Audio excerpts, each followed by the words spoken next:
Mesdames et messieurs, merci de nous rejoindre dans cette édition. Voici les titres. Journée internationale de l'alphabétisation célébrée chaque 8 septembre à travers le monde. Au Togo, le gouvernement s'engage pour une société sans analphabètes. Les détails à découvrir dans ce journal. Face à l'urgence climatique, les dirigeants africains sont réunis en sommet continental ce lundi en Éthiopie. Pour exprimer leur vive inquiétude, l'Union africaine appelle les pays pollueurs à honorer leur engagement financier au nom de la justice climatique. Le point à découvrir dans cette édition. Bienvenue à tous. Au Togo, le gouvernement s'engage activement pour faire reculer l'analphabétisme. Des centres d'alphabétisation ont été créés pour permettre à de nombreux adultes d'apprendre à lire, écrire et compter, des compétences essentielles, et ce, pour favoriser l'autonomie, l'insertion sociale et le développement personnel. Rappelons qu'hier, 8 septembre, c'était la célébration de la Journée internationale de l'alphabétisation. Précision, la télévision togolaise. Même à l'âge adulte, ils nourrissent l'ambition d'aller à l'école. Sans complexe, ils viennent nombreux dans les différents centres dédiés sur toute l'étendue du territoire national à la quête de la connaissance. Apprendre à lire, à écrire et à parler, toute leur motivation est là. Le gouvernement y attache du prix. Pas plus qu'en avril dernier, de nouvelles stratégies nationales d'alphabétisation et de l'éducation non formelle ont été mises en lumière. Le premier aspect de ce document-là, c'est la qualité. Donc, la qualité d'enseignement que nous devons donner à nos mères, à nos sœurs, à nos pères qui n'ont jamais fréquenté. Pour que les gens puissent avoir un enseignement de qualité, il faut qu'ils aient accès à l'éducation. Ce plan retrace quelles sont les stratégies que nous allons mettre en place pour que la population puisse avoir accès à l'alphabétisation. Et il y a un troisième volet qui concerne la gouvernance. Comment est-ce qu'au niveau de l'État, nous allons mettre en œuvre pour que tous ceux qui sont dans les contrées et qui veulent faire apprendre aux gens comment lire, comment écrire, quelles sont les stratégies qu'eux aussi peuvent utiliser. À travers ces nouvelles initiatives, les personnes adultes bénéficieront d'un bon encadrement éducatif dès la rentrée prochaine. Tout ceci pour contribuer à réduire le nombre d'adultes analphabètes au Togo. Je vous le disais en titre, l'Afrique hausse le ton bien qu'elle ne soit responsable que de 4% des émissions mondiales de gaz à effet de serre. C'est dans ce contexte que s'est ouvert ce lundi en Éthiopie le deuxième sommet continental sur le climat, une rencontre stratégique de l'Union africaine pour faire entendre la voix du continent en quête de justice climatique et surtout de financement concret pour soutenir ses efforts d'adaptation. Le continent appelle donc les pays industrialisés à accroître leur soutien financier. Suivons plutôt les détails avec TV5 Monde.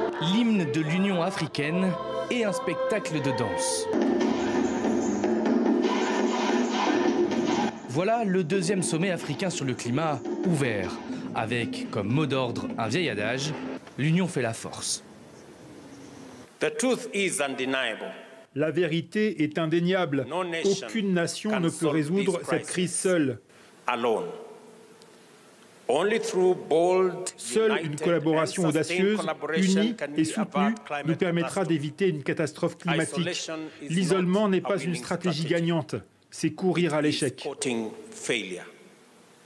Une urgence doublée d'une lourde injustice. L'Afrique émet seulement 4% des gaz à effet de serre mondiaux, mais elle souffre terriblement des conséquences du réchauffement climatique.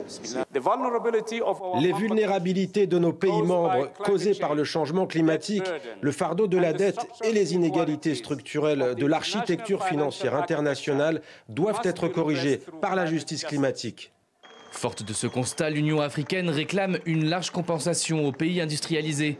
D'anciens engagements ont été déjà conclus, mais seraient très loin d'être suffisants. L'ONG Oxfam donne l'exemple de subventions versées à un bloc d'États de l'Est de l'Afrique.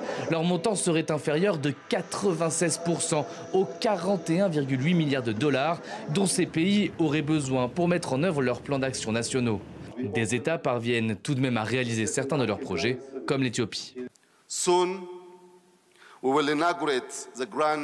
Nous inaugurerons bientôt le grand barrage de la Renaissance éthiopienne, symbole continental d'autonomie, d'unité et d'énergie propre. Il fournira plus de 5000 MW d'énergie renouvelable, ouvrant la voie à une énergie équitable pour l'Éthiopie et l'Afrique de l'Est. Un barrage qui permettra à de nombreux habitants d'être connectés à l'électricité nationale et de se passer d'énergie combustible, comme le pétrole ou le charbon. En Côte d'Ivoire, le Conseil constitutionnel a rendu publique la liste définitive des candidats retenus pour l'élection présidentielle du 25 octobre prochain. La candidature d'Alassane Ouattara a été validée, tandis que celles de Laurent Gbagbo et de Tidiane Thiam ont été rejetées. Suivons les détails. Le Conseil a publié ce lundi la liste définitive des candidats retenus pour le scrutin.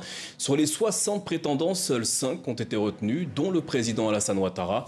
Les opposants Laurent Gbagbo et Tidiane Thiam, inéligibles, ont été définitivement exclus de la course. Plus de détails avec notre correspondant Cléophas Mossala. Dans l'après-midi que le Conseil constitutionnel a procédé à la proclamation des candidats. Sans surprise, 2 principaux candidats n'ont pas été retenus, Laurent Gbagbo et Tidiane Thiam, car leurs noms ont été radiés de la liste électorale. La surprise pour certains observateurs, c'est la présence d'Awa Dombelo, un ancien proche de Laurent Gbagbo, qui a décidé d'être candidat, même si pour cela, il a été exclu de sa formation, le PPACI. Il avait évoqué une candidature de précaution au cas où Gbagbo ne pourra concourir. Pascal Afingessa, lui, n'a pas reçu le nombre de parrainages suffisant. Au final, 5 noms ont été retenus sur les 60 dossiers transmis. Il s'agit du président Alassane Ouattara, d'Awa Dombelo, de Simone Gbagbo, d'Henriette Lagou et de Jean-Louis Billon. Et puis, attentat à Jérusalem, une attaque à main armée dans l'est du pays a fait au moins 6 morts et plusieurs blessés. Les 2 assaillants ont été abattus par les forces de sécurité israéliennes. L'attaque a été saluée par les groupes armés palestiniens, bien qu'aucune revendication officielle n'ait encore été faite. Suivons les détails. Tôt ce matin, à Jérusalem-Est, au moins 2 hommes ouvrent le feu à un arrêt de bus. 2 terroristes sont venus ici au carrefour de Ramoth. Ils ont commencé à tirer sur des civils qui attendaient le bus et aussi sur d'autres personnes qui étaient dans le bus. La sécurité civile est toujours sur place pour traiter tous ces patients et les transporter vers des hôpitaux à proximité. Les assaillants ont été tués immédiatement.